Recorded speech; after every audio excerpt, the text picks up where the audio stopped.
mensagem de hoje, nós vamos falar sobre a volta propriamente dita. Então, falar sobre a volta de Cristo e como essa volta será. Então, sempre que falamos da volta de Cristo, falamos sobre a segunda vinda de Cristo. Quando foi a primeira? Quando ele nasceu, né? Primeira vinda de Cristo à Terra. É certo que Cristo já havia feito algumas aparições no Antigo Testamento. Sempre que você lê uma passagem no Antigo Testamento que tem uma referência anjo do Senhor com a letra maiúscula, ali é uma referência de que Jesus Cristo fez se apresentou aos homens. Então, em algumas passagens do Antigo Testamento nós vemos essa expressão sendo usada. O anjo do Senhor é uma referência a Jesus Cristo. Então, ele já fez algumas aparições no Antigo Testamento, mas a vinda dele propriamente dita, para pisar aqui nessa terra, para assumir a forma humana, foi justamente no seu nascimento. Então vejamos como será essa vinda do Senhor.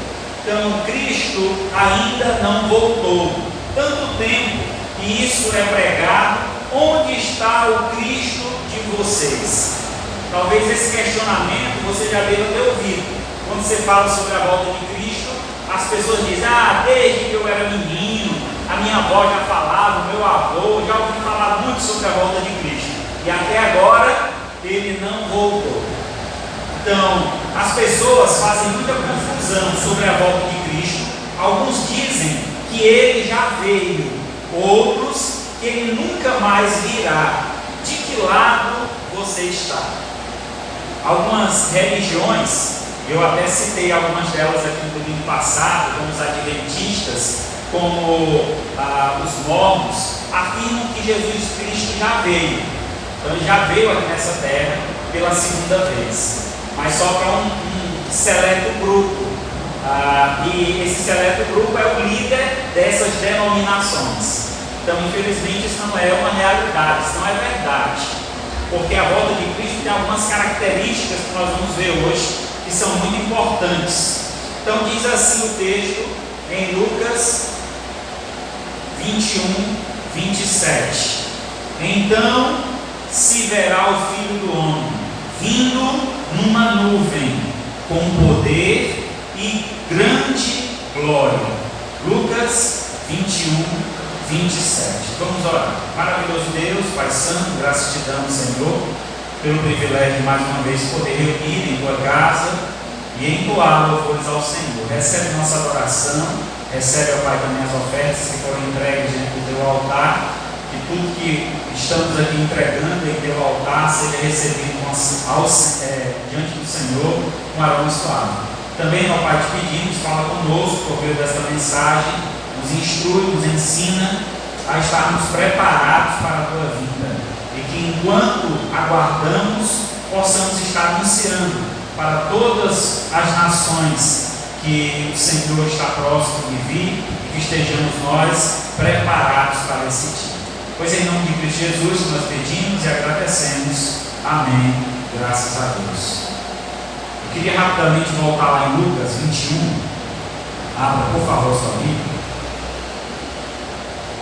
Então, a partir do versículo 7, era o texto que eu queria ler para vocês, que fala sobre o princípio das dores.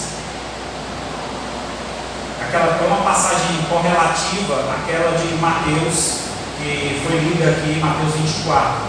Diz assim: perguntaram-lhe: mestre, quando sucederá isso?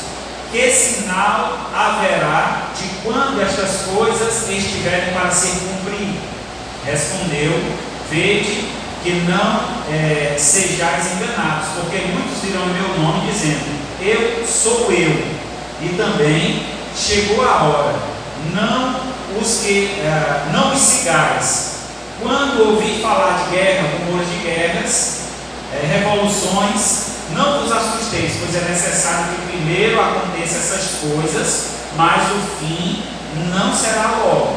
Então lhes disse: levantar-se a nação contra nação, reino contra reino. Haverá grandes terremotos epidemias, aí o ponto que eu queria destacar, fome em vários lugares, coisas espantosas, também grandes sinais dos céus. Antes, porém, todas estas coisas lançarão mão de vós, vos perseguirão, entregando-vos às sinagogas e nos cárceres, levando-vos à presença dos reis e governadores. Então a passagem aqui é correlativa com aquela de Mateus. Aí Lucas faz um ponto, dá um ponto extra aqui, colocando então as epidemias, quer dizer, as doenças que viriam no final dos tempos, e a perseguição. É outra ênfase que ele dá. Então essas duas ênfases eu não trouxe na semana passada, não falei na mensagem passada, mas estão aqui e eu gostaria de informá-los sobre isso. Então estamos vivendo esse período.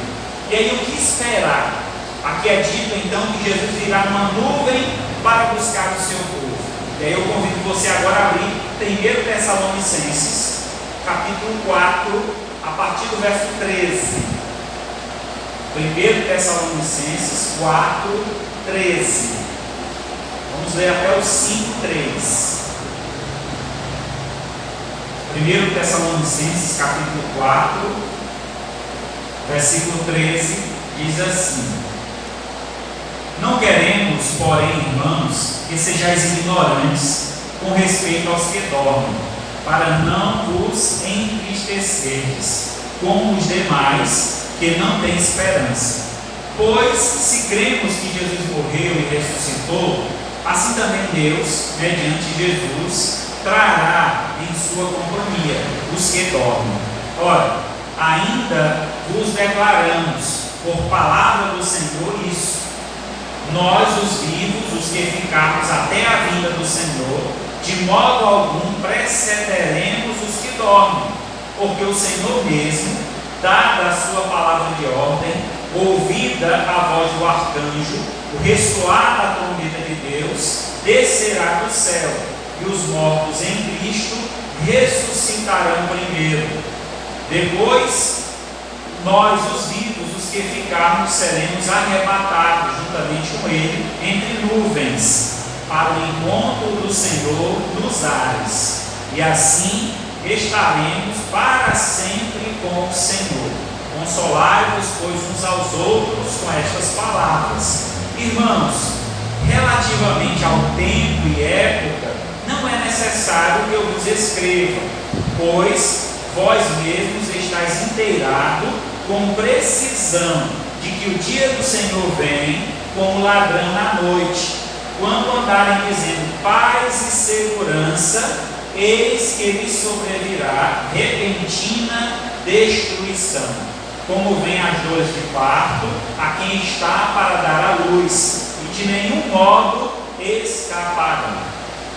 Oremos mais uma vez. Senhor Deus e Pai, te entrego em tuas mãos, Senhor, esse momento. Te peço que o Senhor nos edifique com essa palavra, nos fortaleça com a esperança, ó Pai, bem-vinda da volta de Cristo. Em nome de Jesus, amém. Então, dois textos que nós lemos aqui, muito intrigantes, muito importantes, que faz alguns destaques que eu gostaria então de enfatizar essa noite. O primeiro deles, a gente deve entender que a segunda vinda de Cristo se dará em duas fases. Então ela se divide em dois momentos. Quais são estes momentos? Vejamos, a primeira fase será repentina.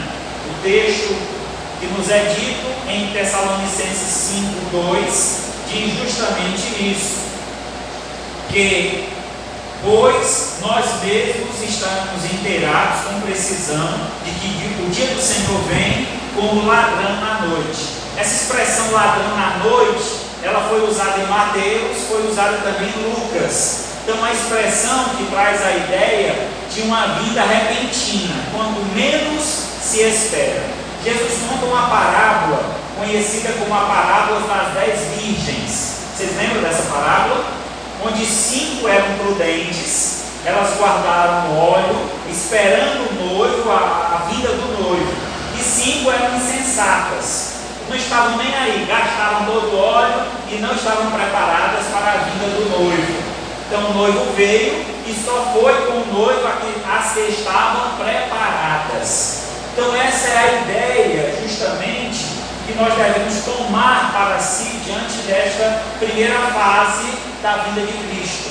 Essa primeira fase, Jesus vem especificamente, vem para um grupo específico. Ele vem para buscar a sua igreja. E a igreja precisa estar alerta, atenta, vigilante.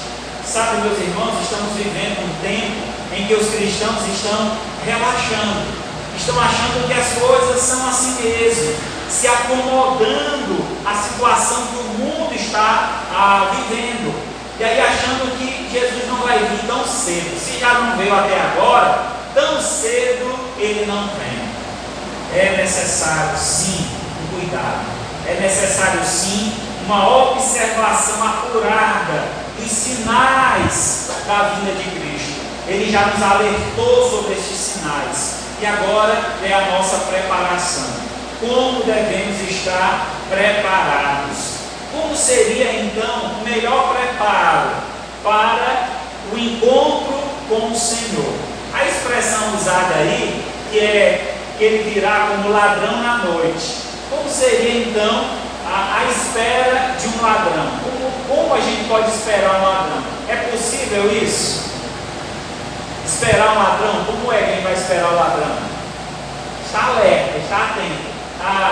Aqueles que trabalham na segurança pública sempre diz que a gente não pode ficar despercebido. Por exemplo, você vai chegando na sua casa, no seu lar, você não deve parar o carro, abrir a porta, ficar batendo papo ali com a porta aberta do carro na rua, porque pode vir um bandido te pegar de surpresa e levar o teu carro, não é assim? Então os agentes de segurança pública nos instruem quanto a estar alerta, estar atento, olhando para todos os lados, observando ao nosso redor os sinais. Tem alguém estranho na rua? Essa pessoa que está passando aí, qualquer coisa eu dou uma volta no quarteirão, mas não devo parar e esperar para ver se o ladrão vai vir me atacar. Então, diferentemente da ideia do bandido na rua, a gente tem que fugir dele, né? Com relação a Cristo, a gente deve estar vendo os sinais para ser abordado por ele, recebido por ele, porque na verdade Jesus vai vir como ladrão não para nos roubar ou tirar alguma coisa de nós. Ele vai vir para nos tirar do mundo. Ele vai nos roubar do mundo. Seria a ideia, mais ou menos, a ideia de arrebatar, tirar de onde nós estamos. Então, quando Cristo voltar, ele virá para buscar a sua igreja, os seus, os fiéis. Então, este grupo que Jesus vem buscar. Vejamos então a outra característica dessa primeira fase. A vinda dele será oculta, diferente da música que nós cantamos, né? A gente cantou aqui uma música que diz assim: assim como o relâmpago que sai do oriente se mostra no ocidente, assim há de ser a vida do Filho do Homem. Traz a ideia de uma estrela, uma luz que passa por todo mundo e todo mundo vê. Essa primeira fase ela será oculta. Ninguém verá. Nós seremos arrebatados. Será uma surpresa quando então procurar os crentes. Cadê os crentes? Tem até uma música que diz: cadê aquele povo barulhento? Então, cadê os crentes que não estão mais aqui? Sumiram todos. Tem alguns filmes que falam sobre essa experiência, e eu já vi alguns engraçados, até quando há um arrebatamento, fica só a roupa da pessoa bem dobradinha assim, em cima do carro, em cima dos móveis. É muito interessante, mas a gente não sabe se a roupa vai ficar ou como é que vai ser, mas o importante é saber que vai ser em abrir e fechar quando ninguém espera. E aí 1 Coríntios 15, 52 traz justamente essa ideia. Num momento, num abrir e fechar de olhos, ao ressoar da última trombeta, a trombeta soará, os mortos ressuscitarão, incorruptíveis, e nós seremos transformados. Aqui no texto de Tessalonicenses, ele faz essa ênfase. no versículo 13, ele diz o seguinte, preste atenção: não queremos, porém, irmãos, que sejais ignorantes com respeito aos que dormem, para não vos entristecerdes com os demais, que não têm esperança. Pois se cremos que Jesus morreu e ressuscitou, assim também Deus, mediante Jesus, trará em sua companhia os que dormem. Ora, ainda vos declaramos por palavra do Senhor isso: nós, os vivos, os que ficarmos, até a vinda do Senhor, de modo algum precederemos os que dormem, porquanto o Senhor mesmo, dada a sua palavra de ordem, ouvida a voz do arcanjo, o ressoar da trombeta de Deus, descerá do céu, e os mortos em Cristo ressuscitarão primeiro, depois nós, os vivos, os que ficarmos, seremos arrebatados. Então, é muito interessante essa passagem, eu queria dar uma ênfase a ela também, porque ele está falando a um público que estava aguardando a vinda de Cristo imediata. Logo após a sua ressurreição, ele passa um período de 40 dias aqui na terra, e então, de uma forma sobrenatural, Jesus sobe aos céus, como nuvens, algumas nuvens ali ao seu redor, e ele vai subindo aos céus, e o povo contemplando aquela subida.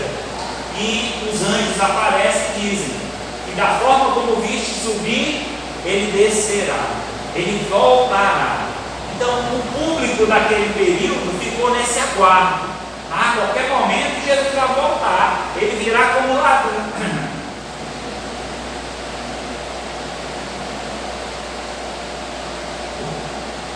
Ele virá como ladrão.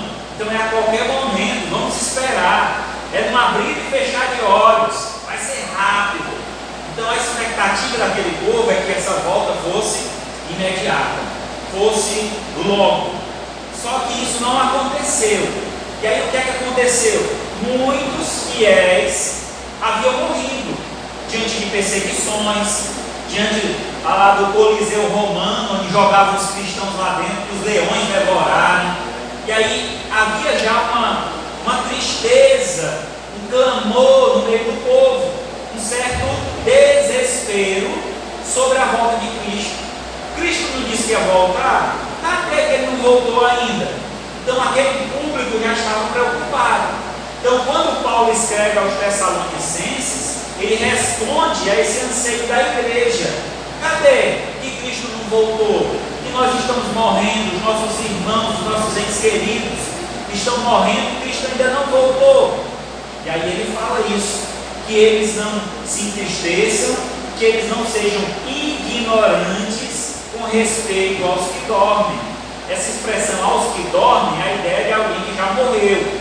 Então os cristãos que haviam morrido, os que ainda estavam vivos, estavam questionando: como é que vai ser isso? O nosso povo está morrendo e Cristo não voltou. Paulo então diz: olha, não se preocupe. Sabe por quê? Quando Cristo voltar, os mortos em Cristo, o que quer dizer isso? Mortos em Cristo, aqueles que morreram crendo, sua fé genuína em Jesus, que ele voltaria, esses que devotaram sua vida a Jesus, estes se encontrarão primeiro com o Senhor. Então os mortos em Cristo ressuscitarão primeiro, depois nós, os vivos, os que ficarmos, seremos arrebatados. Então haverá um encontro nas nuvens do céu. Vou já mostrar um gráfico aqui para vocês entenderem melhor. Mas acontecerá desta forma. Então não se entristeça se você partir antes da volta de Cristo, até porque vocês vão se encontrar, vão encontrar-se primeiro com Cristo. Então a morte de um cristão é motivo de alegria. Devemos nos alegrar, porque estaremos indo ao encontro do Senhor. Ele não veio ao nosso encontro, mas nós fomos ao encontro dele. Então estaremos próximo do Senhor, resguardado até esse dia, quando a trombeta soar, para que nós possamos então entrar na glória celestial. Continuando outro aspecto dessa primeira vinda, então essa primeira fase da segunda volta será exclusiva. Exclusiva por quê? Ele virá com um propósito, para um público específico. Lembra? Há uma promessa que Cristo fez quando estava aqui no mundo, estava entre os homens. Que promessa foi essa? Em João 14, 23. Ou perdão, 14, 2 e 3. Na casa de meu pai há muitas moradas, se assim não fosse, eu não teria dito, pois vou preparar-vos lugar. E quando eu for e vos preparar lugar, voltarei e vos receberei para mim mesmo, para que onde eu estou, estejais vós também. Quem são esses vós que estariam com Cristo? Os fiéis, os cristãos, aqueles que creram em Jesus como Senhor e Salvador da sua vida. Então ele está fazendo uma promessa aos seus seguidores, aos seus discípulos.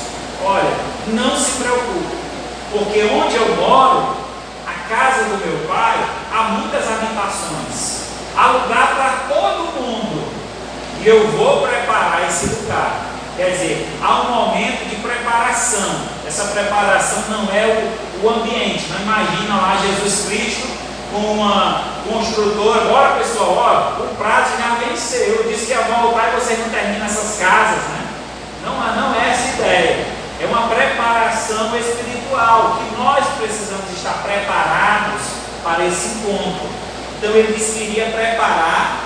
Quando tivesse preparado o momento, então ele voltaria. Para quê? Para nos receber. Ele vem nos buscar. Ele vai voltar para nos levar junto com ele. Essa é a ideia de um casamento do povo judeu, um casamento hebraico. Era assim que funcionava. Vou dar aqui a ideia para vocês. O noivo ia até a casa da noiva, fazia um acordo com o pai da noiva. Olha, eu quero casar com a sua filha, eu vou pagar um dote. Ele marcava uma data, enviava o dote para o pai da noiva, um valor específico. A ideia de ele estava valorizando a filha daquele homem. Não é comprar ela, não era compra, mas ele estava valorizando toda a cultura que foi ensinada, todo o aprendizado que ela teve no decorrer da sua vida. Então ele estava recompensando o pai por todo o investimento que ele fez naquela filha. Então ele dava um dote. Depois ele marcava uma data, tal dia eu vou buscá-la. Então ele ia buscar, e já era o dia do casamento, essa vinda, quando ele vinha buscar a noiva. Então era um momento festivo, era um momento de alegria. Então estavam todos ali esperando que ele chegasse para então levar, conduzir a noiva à sua nova casa, à sua nova morada. Então Jesus usa essa figura, essa imagem, para trazer a ideia de como será a sua vinda. Então ele fez uma promessa, ele nos pagou o dote. Que dote foi esse? Qual foi o preço que Jesus pagou pela tua vida? Seu próprio sangue. Ele derramou o seu próprio sangue. Ele deu a vida por ti. Então esse é o dote, ele pagou o dote. Ele pagou o maior valor que existia. Talvez você nem merecia esse valor, com certeza. Talvez não, com certeza. Nós não merecíamos esse valor. E ele pagou o preço por nós. Ele nos valorizou, nos colocou num patamar muito elevado. E aí ele prometeu que vai voltar para então nos casarmos, para sermos então a noiva de Cristo, onde habitaremos para sempre com o Senhor. Então, aqueles que ainda não casaram, você ainda tem essa esperança, né? Pelo menos com Cristo você vai se casar, né? Então não se desespere, fique calmo. É importante a gente estar preparado para esse dia. Então Jesus voltará de forma exclusiva. Quem é que ele vai vir buscar na primeira fase? A igreja. Somente ela. Lembra que Deus tinha um povo exclusivo? Um povo de propriedade exclusiva. Quem era esse povo? O povo judeu. Ele veio para o que era seu e os seus não receberam, mas todos quanto receberam, Deus teve o poder de serem feitos filhos de Deus, a saber, os que creram no seu nome. Então, o povo exclusivo de Cristo eram os judeus rejeitaram. Ele então deu à igreja esse poder. Então ele virá buscar a igreja. E o povo dele, que é propriedade dele, ele vai tratar desse povo em outro momento. E e será no período da tribulação. A terra passará por uma grande tribulação de 7 anos. Nesse período será um tratamento direto com os judeus. Aí virá, Cristo voltará à terra, justamente para julgar a terra, que é agora a segunda fase que nós vamos ver da segunda vinda. Então, a primeira vinda, como nós já vimos, Cristo voltará para buscar a sua igreja. Portanto, o Senhor mesmo, dada a palavra de ordem, ouvida a voz do arcanjo, o ressoar da trombeta de Deus, descerá dos céus. Os mortos em Cristo ressuscitarão primeiro. Depois nós, os vivos, os que ficarmos, seremos arrebatados juntamente com Ele entre nuvens, para o encontro do Senhor nos ares. E assim estaremos para sempre com o Senhor, as bodas do Cordeiro. Então aqui um resumo, esse gráfico é um resumo de como acontecerá. Jesus desce nas nuvens, nos aguarda, o tocar da trombeta é a ordem que Ele dá para que os mortos ressuscitem, depois os vivos, e então nós subiremos para o tribunal de Cristo. Que tribunal é esse? Esse tribunal será o momento em que nós seremos premiados, galardoados, onde Ele nos dará coroas, prêmios por aquilo que nós fizemos, realizamos através do nosso corpo aqui na terra.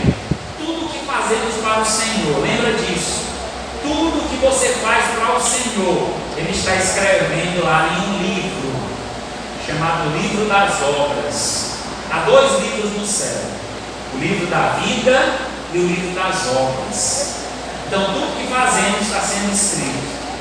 Nosso nome é escrito no livro da vida, no ato que nós recebemos Jesus como Senhor e Salvador da nossa vida. Quando reconhecemos Jesus, nesse exato momento nosso nome é escrito. Mas há um outro livro que será aberto quando tivermos esse encontro com o Senhor. E Ele vai então, diante daquilo que nós realizamos, Ele vai nos premiar. Muito bem, servo bom e fiel, foste fiel no pouco, sobre o muito te colocarei. Entra para o gozo do teu Senhor. Esse período de julgamento, de bodas, as bodas significa festa. Então é a festa de casamento. Haverá uma grande festa no céu, um grande banquete no céu. Então esses 2 eventos terão uma duração de 7 anos. Pensa que é uma festa grande? Alguns dizem a vida de crente é muito triste, só se for para você. Eu já festejo aqui na terra com os irmãos. Quando chegar no céu vai ser 7 anos de festa. Olha, eu quero mais o que, rapaz? Festejar com o Senhor, uma festa de bodas, de casamento, uma festa cheia de alegria, uma festa cheia de um grande banquete. Será um momento maravilhoso, incomparável. As festas de casamento do Antigo Testamento, do povo judeu, eram festas que duravam muitos dias, de uma semana a 15 dias. Por quê? Vinham pessoas de vários lugares, andando a cavalo, de camelo, a pé, até que eles chegassem no lugar da festa. Então a festa tinha que demorar para eles aproveitarem essa festa. Então um noivado, um casamento que não durasse tanto tempo era uma vergonha para os noivos. Lembra que Jesus estava num casamento, chamado casamento de Caná da Galileia, e lá faltou o vinho, acabou o vinho no meio da festa. Então a mãe de Jesus, Maria, ficou abismada com aquilo. Ela se entristeceu com a vergonha que os noivos passariam, porque antes do fim da festa, o vinho havia acabado. Então ela vai até Jesus, pede o auxílio de Jesus, e vai até os serviçais e ordena: faça tudo que meu filho vos mandar. Jesus manda que eles enchem as talhas com água, e essa água se transforma em vinho, que é o primeiro milagre de Jesus, e ali a festa, a alegria volta àquela comunidade, e mais dias de festa se estenderam. Então assim será a vida do Senhor. Nós gozaremos, festejaremos um grande momento de alegria durante 7 anos. Esses 7 anos lá no céu está sendo festa, e aqui na terra está tendo o quê? Uma grande tribulação, como nunca já houve na face da terra, na história da humanidade. Então vejamos a segunda fase da segunda vinda. A segunda fase ela é prevista. Mateus 24, verso 27 ao 29. Porque assim como o relâmpago que sai do Oriente se mostra no Ocidente, assim há de ser a vinda do Filho do Homem. Onde estiver o cadáver, aí se ajuntarão os abutres. Logo em seguida, a tribulação. Daqueles dias, o sol escurecerá, a lua não dará sua claridade, e as estrelas cairão do firmamento, e os poderes do céu serão abalados. Vamos entender aqui o texto. Jesus está falando da segunda fase da segunda vinda. Essa segunda fase se dará logo depois da tribulação. Quanto tempo vai durar a tribulação? 7 anos. Ao findar desses 7 anos, Jesus vai voltar e aí sim vai pôr os pés aqui na terra. Por isso, ela é prevista, já está marcada a data. É interessante que a primeira vinda, Jesus Cristo disse o que da primeira vinda? Que ninguém sabe, nem os anjos do céu, nem ele próprio sabia, somente o Pai. Então, essa segunda vinda, na primeira fase da segunda vinda, ninguém sabe quando será. Só quando Deus der a ordem para o anjo tocar a trombeta e ele vem. Então, isso é a única confirmação que nós temos. Mas que dia isso se dará, não temos. Mas a segunda fase da segunda vinda, aí nós temos a data. Quando acontecerá? Após 7 anos. Serão 7 anos de tribulação. Após os 7 anos, diga aqui, logo em seguida a tribulação, daqueles dias, o sol escurecerá, a lua não dará sua claridade, as estrelas cairão do firmamento e os poderes do céu serão abalados. Então está falando aqui dos astros, das estrelas, do firmamento. Haverá então um fato que ocorrerá onde todo mundo vai observar. Em qualquer lugar do mundo as pessoas vão ver isso. Vai haver então uma grande escuridão. E quando essa escuridão chegar, virá então o Senhor do Oriente ao Ocidente. Todo olho verá. Então essa vinda, segunda vinda, ela será visível. Ela será visível, todo olho verá. Mateus 24:30. Então aparecerá no céu o Filho do Homem. Todos os povos da terra se lamentarão e verão o Filho do Homem vindo sobre as nuvens do céu com poder e muita glória. Então eles verão Jesus voltando. Na primeira fase não verá, porque Jesus vai permanecer lá nas nuvens, lá no céu. Nós é que vamos para o encontro com Ele. Ele vem até as nuvens, mas não pisa aqui na terra. Nessa segunda fase, Ele vem nas nuvens, mas vem até a terra. Ele pisa na terra. Durante, então, esse momento, haverá uma guerra que será travada, chamada Gog e Magog. É uma grande guerra, logo após período aí de 7 anos. Então nesse período, nesta guerra, Jesus vai julgar essa terra, como julgará também o anticristo, a serpente, o próprio Satanás. Eles serão presos e então se iniciará um período de 1000 anos. Esse período de 1000 anos, conhecido como milênio. Então esse a gente vai ver em outro momento, mas só destacando aqui que essa segunda fase, ela será prevista, a gente sabe a data, quando acontecerá logo após os 7 anos de tribulação. Ela será visível por todos os olhos verão, quando ele voltar, e ela será também retributiva. Então aqui é um ponto parecido com o primeiro, né? Enquanto os crentes estão indo para o céu e receberão do Senhor coroas, galardões, após a tribulação, Jesus vai julgar os infiéis. Aí diz aí no Salmo 28:4: paga-lhe segundo as suas obras, segundo a malícia dos seus atos. dá-lhe conforme a obra de suas mãos, retribui-lhe o que merece. O que é que nós merecemos, irmãos? Falando no contexto geral, o que o mundo merece é uma punição diante do seu pecado. Aquele que vive na prática do pecado, ele merece o pagamento pelo seu pecado. E qual é o salário do pecado? O salário do pecado é a morte. E essa morte é a eternidade longe de Deus. Então é algo duro, algo difícil. A gente precisa estar atento sobre a volta de Cristo. Algumas vezes nós brincamos com isso. Ficamos ali de boa, achamos que Cristo não volta tão cedo. Não se engane. Ele pode voltar a qualquer momento. E mesmo que ele não volte, lembre-se que os mortos em Cristo ressuscitarão, porque nós podemos morrer e nos encontrar primeiro com Ele. Então, de toda forma, Ele voltando logo ou não, eu preciso estar preparado. Essa é o resumo dessa mensagem que eu quero deixar para vocês. Independente se Ele vier amanhã ou daqui a 100 anos, eu preciso estar preparado hoje, porque eu não sei o dia de amanhã. Quem garante aqui que está vivo amanhã? Alguém pode garantir isso? Que a vida pertence a Deus.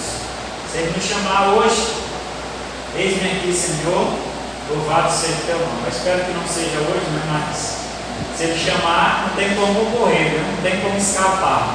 Então, é a vontade dele sendo cumprida. Mas entendamos isso. Definir essa separação, fazer essa divisão sobre a volta de Cristo, ela é importante. Para que a gente tenha na nossa mente bem caracterizado em que momento, com quem Jesus está tratando.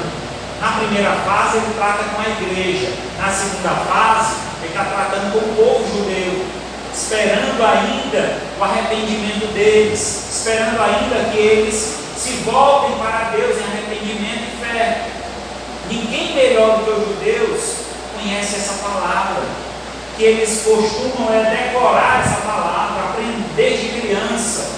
Uma criança de 12 anos, judia, ela conhece todo o Pentateuco, decorado, todo o Pentateuco, os 5 primeiros livros da Bíblia, ela conhece todos, ela cita os 5 primeiros livros da Bíblia.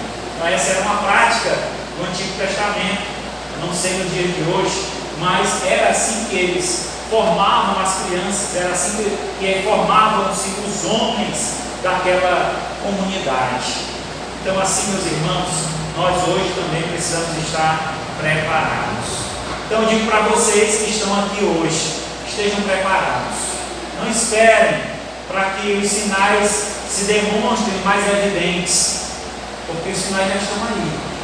Nós precisamos estar preparados para nos encontrar a qualquer momento com o Senhor. Não esfrie, não se afaste, não encontre outros meios. Sirva ao Senhor, obedeça a sua palavra, esteja em obediência a essa santa palavra de Deus.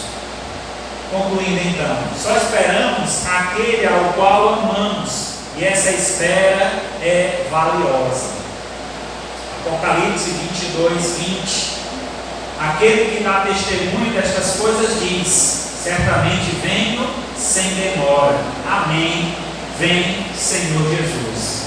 Em 1 Coríntios 16:22, se alguém não ama o Senhor, seja anátema. Essa palavra anátema significa maldito. Se você não ama o Senhor, você não espera.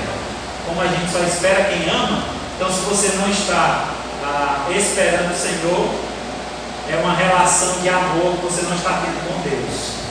Há uma palavra usada na Bíblia, a palavra é maranata. Essa expressão significa em aramaico, que quer dizer vem nosso Senhor, ou o nosso Senhor está vindo. Então é uma expressão usada na Escritura, que nós podemos então usá-la também, né? Maranata, vem Senhor Jesus.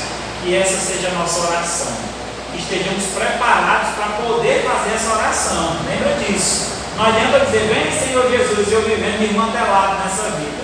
Não vai dar certo. Ele vai vir e você vai ficar. necessário que eu esteja sendo fiel ao Senhor, porque são os fiéis que o Senhor vem buscar.